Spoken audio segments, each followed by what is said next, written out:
অনেক দিন আগের কথা। জঙ্গলের ভিতরে একটি বাড়ি ছিল। এই বাড়িতে একটি শিয়াল ও শিয়ালনী বাস করত। শিয়াল খুবই গরিব ছিল। জঙ্গলের কাঠ কেটে বাজারে বিক্রি করে সংসার চালাতো। কই গেলে শিয়ালনি? আমি চললাম, বের হয়ে গেলাম। কাঠ কেটে আবার বাজারে যেতে হবে, বাজার করে বাড়ি আসতে হবে।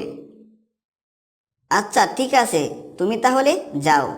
আজকে বাজার থেকে একটি বড় মাছ নিয়ে আসবে। রাতে মজা করে দুইজনে মাছ খাবো। ঠিক আছে, যদি কাঠ বিক্রি করে ভালো টাকা পাই তাহলে তোমার জন্য বড় একটি মাছ নিয়ে আসবো। এই কথা বলে শিয়াল জঙ্গলের দিকে হাঁটতে লাগলো। কিছুক্ষণ হাঁটার পর সে একটি টিনের বাক্স দেখতে পেল। আরে, এখানে এটা কি পড়ে আছে?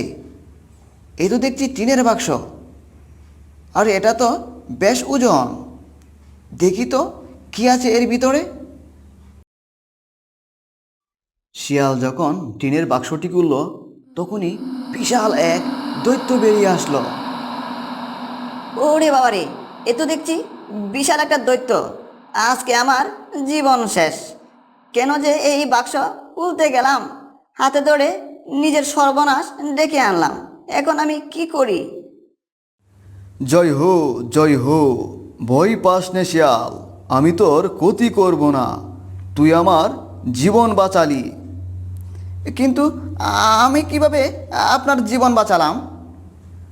শুন তাহলে।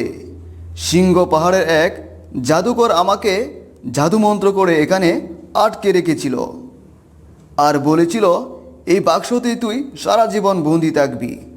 যদি বনের কোনো পশু এটা খুলে দেয় তবেই তুই মুক্তি পাবি। আজকে আমি মুক্ত হয়ে গেলাম। বল তুই কি চাস? আজকে তুই যা চাবি তাই আমি তোকে দিয়ে দিব। দেখো দৈত্য ভাই, আমি খুবই গরিব শিয়াল। আমাকে যদি কিছু স্বর্ণ মুদ্রা দিতেন তাহলে আমার খুবই উপকার হতো। জয় হো, জয় হো। ঠিক আছে, তুই এই টিনের বাক্সটি বাড়িতে নিয়ে যা। দেখবি এর ভিতরে অনেক স্বর্ণ মুদ্রা আছে। কোনোদিনও এই স্বর্ণ মুদ্রা কমবে না। এটা হলো জাদুর টিনের বাক্স। আমি চলে গেলাম। জয় হো, জয় হো। আহ, আজকে আমি মহা খুশি। আমি আজকে ধনী হয়ে গেলাম। যাই, তাড়াতাড়ি বাড়িতে যাই। শিয়ালনি আজকে অনেক খুশি হবে। এই কথা বলে শিয়াল টিনের জাদুর বাক্স নিয়ে বাড়িতে চলে আসলো। কই গো শিয়ালনি, এদিকে আসো, দেখো কি নিয়ে আসলাম। আজকে আমাদের মনের সকল আশা পূরণ হয়ে গেল।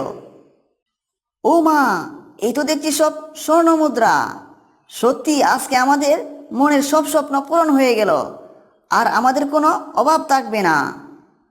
তখন শিয়াল ও শিয়ালনী অনেক বড়লোক হয়ে যায়। তাদের সুন্দর একটি নতুন ঘর হয়। তারা সুখে শান্তিতে বসবাস করতে থাকে।